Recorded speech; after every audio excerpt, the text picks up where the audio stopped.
इसमें एक चीज़ शहजाद साहब बड़ी ज़रूरी है जी। मैं ये ज़रूर कहना चाहूँगा कि देखिए 6 से 12 लाख की जब हम बात करते हैं तो जो सालाना कमाते हैं तो 12 लाख की आप मिसाल लीजिए तो उसमें जो 12 लाख कमाने वाले पहले 6 लाख रुपए तो वैसे ही टैक्स से इस्तिस्ना है जी जी। जो उनके दूसरे 6 लाख हैं उसके ऊपर ये टैक्स लागू होता है। अब जो 2.5% का हो जाएगा, जो 5% का है, तो उनकी आधी इनकम पर तो वैसे ही टैक्स नहीं है। तो देखिए जो बकिया इनकम जो है उसके ऊपर ये 5% से 2.5% की कमी है। जिस तरह कि मैंने आपसे पहले कहा कि देखिए हमने इंश्योर करने की कोशिश की है कि हर तबके को टैक्स के अंदर रिलीफ भी मिले, सैलरी क्लास के, हम गवर्नमेंट एम्प्लॉयज़ का भी मुनासिब सतह तक बढ़ा सकें, जिसके अंदर ज़्यादातर लोग अगेन 1 से 16% वाले लोग हैं जिनके महदूद वसाइल होते हैं, महदूद तनख्वाहें होती हैं, पेंशन्स में भी इजाफा कर सकें।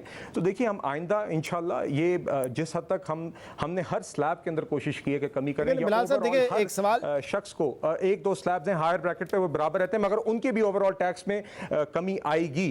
कोई भी तनख्वाहदार ऐसा शख्स नहीं है जिसको कमी महसूस नहीं होगी। हायर स्लैब्स में तो बहुत वो कमी नजर आएगी। हायर स्लैब्स में जो चौथा 5वां स्लैब है उसमें तो कहते हैं ना कि ऊंट के मुंह में जीरे के बराबर है, क्योंकि उसमें आपने परसेंटेज चेंज नहीं की है, सिर्फ जो नीचे 3 स्लैब्स का फर्क आएगा वो उस पर ट्रांसलेट होगा, यानी कि 12-15 हज़ार रुपए का फर्क आ रहा है। जो वो लाखों में टैक्स देते हैं उसके मुकाबले में तो कुछ भी नहीं, बल्कि करोड़ों में शायद टैक्स देते हैं, तो 15 हज़ार रुपए का बेनिफिट उनको मिलेगा महीने का।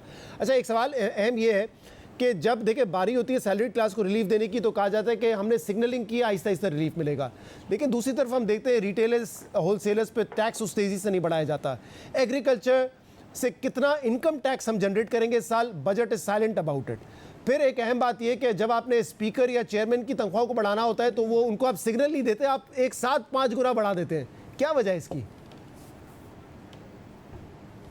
कि देखिए सबसे पहले तो एग्रीकल्चरल इनकम टैक्स तो प्राइमरली प्रोविंशियल सब्जेक्ट है। रिटेलर्स के ऊपर देखिए हरगिज़ भी टैक्स का जो मामला है वो रेट का मसला नहीं है, वो इन्फोर्समेंट का मसला है। इस साल हमने रजिस्ट्रेशंस डबल की हैं, कलेक्शन भी बढ़ाई है, और हम उसके ऊपर बिल्कुल इत्तफाक करते हैं इस बात से कि salary class has been paying more than their fair share, and it's about time कि चाहे वो रिटेल हो चाहे और सेक्टर्स हों वो अपना फेयर शेयर अदा करें।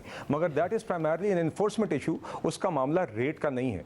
मगर इसका और हम इस बात पे बिल्कुल वी आर कमिटेड कि हमने उनसे टैक्स कलेक्शन बढ़ानी है, और वो जैसे कि मैंने आपसे कहा इस साल भी एफबीआर की इन्फोर्समेंट की ही कारकर्दगी की बुनियाद पर हमने अगले साल 389 बिलियन रखे हैं। IMF के साथ आप जानते हैं हम प्रोग्राम में, अगर हमारी इस साल की इन्फोर्समेंट की कारकर्दगी ना होती, अगर हमने टैक्स नेट की डीपनिंग ना की होती इन्फोर्समेंट के नतीजे में, तो कभी भी IMF हमारे साथ 389 बिलियन के ये नंबर ना मानता।